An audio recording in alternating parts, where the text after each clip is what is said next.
Socially speaking!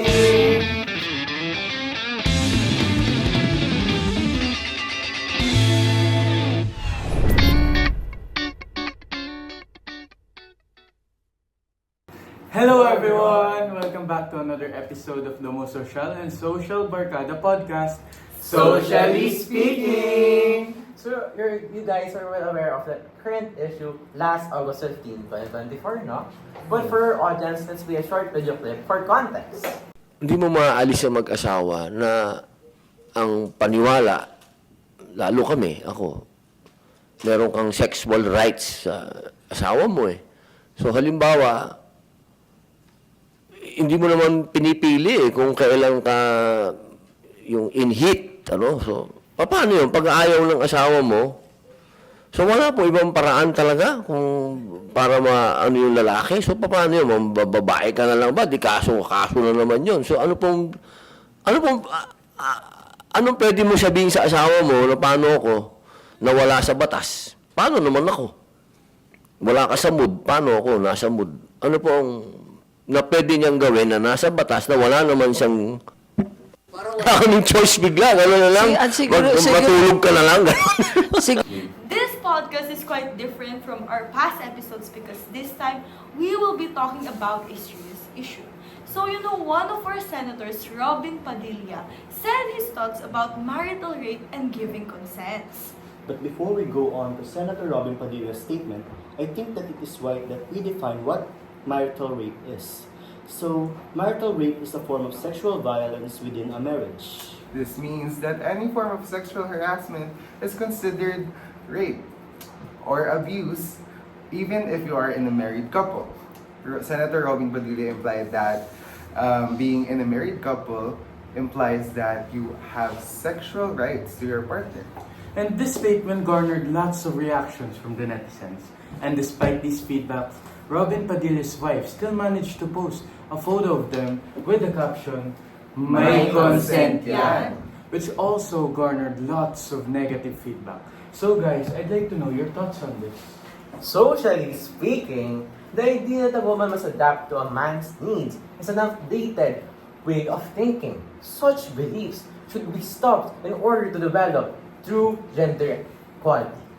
True, no? And no means no. So, whether married or not, consent still matters. Also, I think Senator Robin Padilla's statement on this topic is quite male-centric, no? Seeing as he did not really put much regard on the female part of this topic.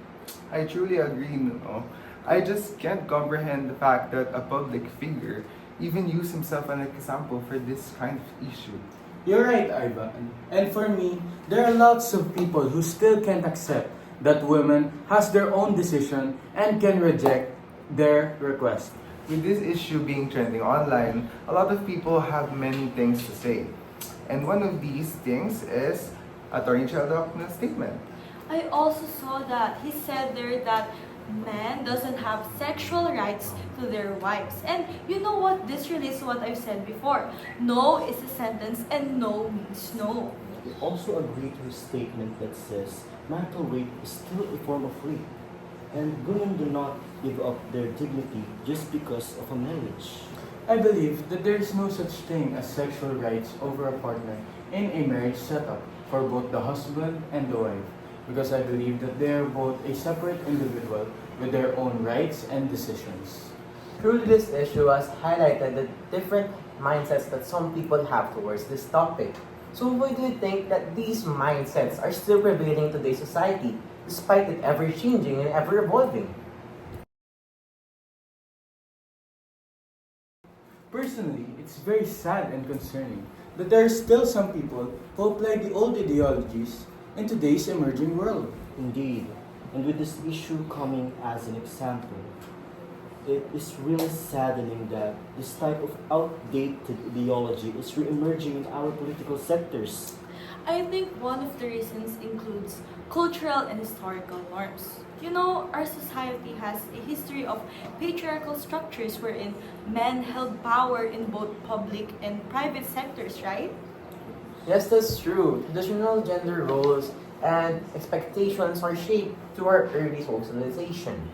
these factors contribute to this development of other factors. As societal values evolve, there are still some people who cannot accept or are afraid of these or the idea of changing the norms. And addressing these norms can put a lot of pressure into the society. This change can address education, legal reform, and efforts to challenge and change the cultural norm.